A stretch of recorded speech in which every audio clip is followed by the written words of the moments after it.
mana saja. Layan YouTube, ini Liga Domestik kita. Ini adalah Liga kita, Liga Malaysia. Fenomena pemain warisan atau naturalisasi bukanlah sesuatu yang baru dalam dunia bola sepak moden, tetapi dalam beberapa tahun kebelakangan ini, topik ini menjadi hangat di rantau Asia Tenggara, khususnya melibatkan dua negara jiran, Malaysia dan Indonesia. Kedua-duanya aktif dalam usaha membawa masuk pemain-pemain yang mempunyai darah keturunan dari luar negara namun layak untuk mewakili negara masing-masing.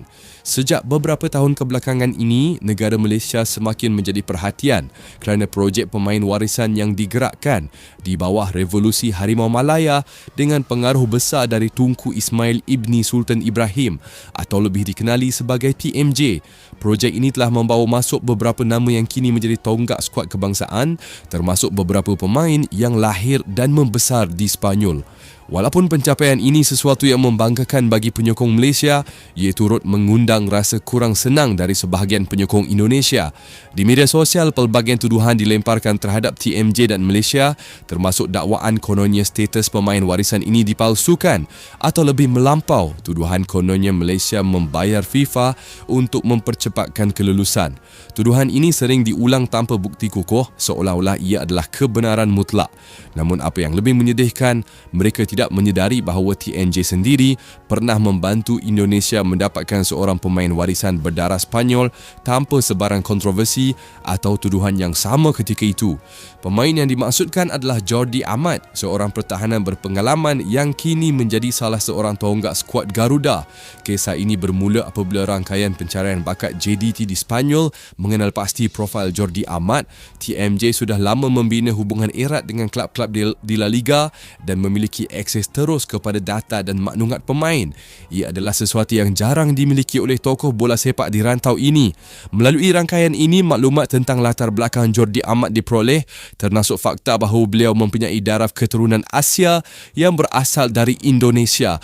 Maklumat ini bukan sekadar kabar angin tetapi telah disahkan melalui penelitian awal yang dilakukan oleh pasukan scouting di bawah naungan Tunku Ismail. Selepas maklumat itu disahkan, TMJ bertindak menyerahkan segala butiran sahih kepada PSSI. Ini adalah langkah penting kerana tanpa maklumat awal ini, sukar untuk mana-mana pihak di Indonesia mengesan warisan Jordi Amat secara terperinci. PSSI kemudian mengambil alih proses dokumentasi rasmi termasuk pengesahan undang-undang, penyediaan dokumen pengenalan dan permohonan kerakyatan. Keseluruhan proses ini berjalan secara sah mengikut Undang-Undang Indonesia dan peraturan FIFA. Tiada sebarang campur tangan luar biasa, tiada jalan belakang dan tiada sebarang dayaran kepada FIFA seperti yang sering dituduh kepada Malaysia sekarang. Menariknya, semasa mendapatkan Jordi Amat, tiada penyokong Indonesia yang mempertikaikan atau menuduh TMJ melakukan sesuatu yang salah. Malah ramai penyokong mereka menyambut baik kemasukan pemain tersebut kerana percaya ia dapat memperkukuhkan skuad kebangsaan mereka. Nama TMJ juga jarang disebut secara terbuka dalam naratif mereka. Walaupun tanpa jasa beliau, mungkin proses mengenal pasti Jordi Amat akan mengambil masa yang lebih lama atau mungkin tidak berlaku langsung.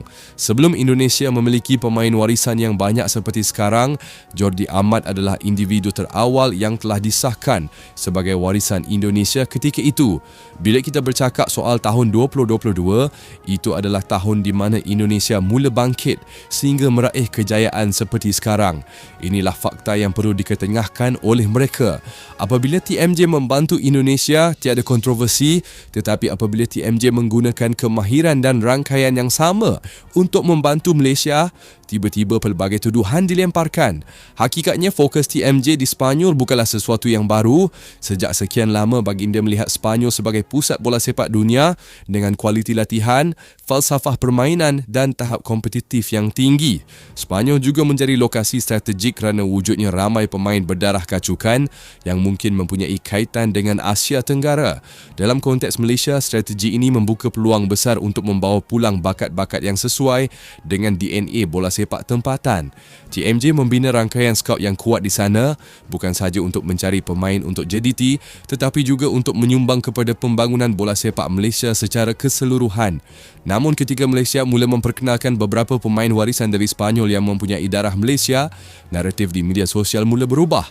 Penyokong Indonesia mula mempersoalkan logiknya Malaysia mampu mendapatkan ramai pemain dari negara tersebut. Tuduhan demi tuduhan mula dilemparkan daripada dakwaan kononnya status pemain itu dipalsukan, hinggalah fitnah bahawa Malaysia membayar FIFA untuk mempercepatkan kelulusan. Tuduhan seperti ini nyata tidak selari dengan realiti sebenar proses pemain warisan yang memerlukan pengesahan dokumen yang teliti, penelitian salah silah keluarga dan kelulusan Badan Bola Sepak Negara dan FIFA berdasarkan peraturan yang ketat. Perbandingan antara kes Jordi Amat dan kes warisan Malaysia hari ini sangat ketara. Ketika Indonesia menerima Jordi Amat, mereka melihatnya sebagai kejayaan bola sepak negara. Tiada suara yang mempertikaikan asal-usulnya. Tiada desakan untuk menyiasat prosesnya, walaupun dengan bantuan pencarian bakat dari JDT. Tetapi apabila Malaysia menerima pemain warisan berdarah Sepanyol dengan cara kerja yang sama, ia menjadi sasaran kritikan dan fitnah. Perbezaan reaksi ini menunjukkan wujudnya bias atau sikap pilih kasih dalam menilai situasi yang hakikatnya serupa. TMJ kini telah mengubah fokusnya sepenuhnya kepada projek Revolusi Harimau Malaya. Jika dahulu baginda tidak keberatan membantu mana-mana pihak, kini tumpuan adalah untuk mencari pemain warisan berdarah Malaysia yang beraksi di liga-liga luar negara. Dengan hubungan yang telah dibina di Sepanyol, TMJ mempunyai akses kepada ramai pemain muda berbakat yang mungkin tidak diketahui oleh ramai orang.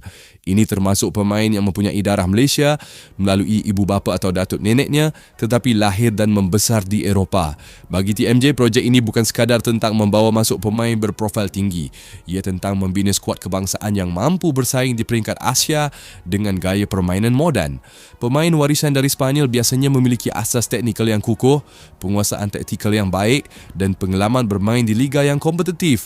Jika digabungkan dengan pemain tempatan berbakat, ia mampu mengangkat tahap permainan Malaysia ke tahap yang lebih tinggi. Realitinya, proses mendapatkan pemain warisan sama ada untuk Malaysia atau Indonesia adalah sama. Ia memerlukan proses pengesahan dokumen yang teliti, penelitian salah silah keluarga dan kelulusan Badan Bola Sepak Negara dan FIFA berdasarkan peraturan yang ketat. Oleh itu, tuduhan bahawa Malaysia membayar FIFA untuk mendapatkan kelulusan hanyalah fitnah yang tidak berasas dari fans Indonesia. Kisah Jordi Amat seharusnya menjadi bukti jelas bahawa TMJ mempunyai rangkaian dan kemampuan untuk mengenal pasti pemain warisan dan beliau pernah melakukannya untuk membantu negara lain. Ia juga membuktikan bahawa proses ini boleh dilakukan secara sah tanpa campur tangan luar biasa. Tuduhan terhadap Malaysia hari ini seolah-olah mencuba menutup fakta bahawa Indonesia sendiri pernah mendapat manfaat yang sama dari jaringan kerja TMJ. Kesimpulannya, fakta tetap fakta. TMJ pernah membantu Indonesia mendapatkan warisan Sepanyol dan ia dilakukan tanpa sebarang saksi FIFA yang luar biasa, tanpa bayaran pelik dan tanpa kontroversi. Jika dahulu mereka menerima dengan bangga, mengapa hari ini apabila Malaysia menggunakan rangkaian yang sama untuk kepentingan sendiri, mereka memilih untuk menabur fitnah? Sejarah tidak dapat dipadamkan dan realiti ini perlu diakui oleh semua pihak yang cintakan kebenaran dalam dunia bola sepak. TMJ lebih mengetahui hal ini. Sebab tu dulu TMJ pernah cakap yang bola sepak Malaysia tak pernah gagal.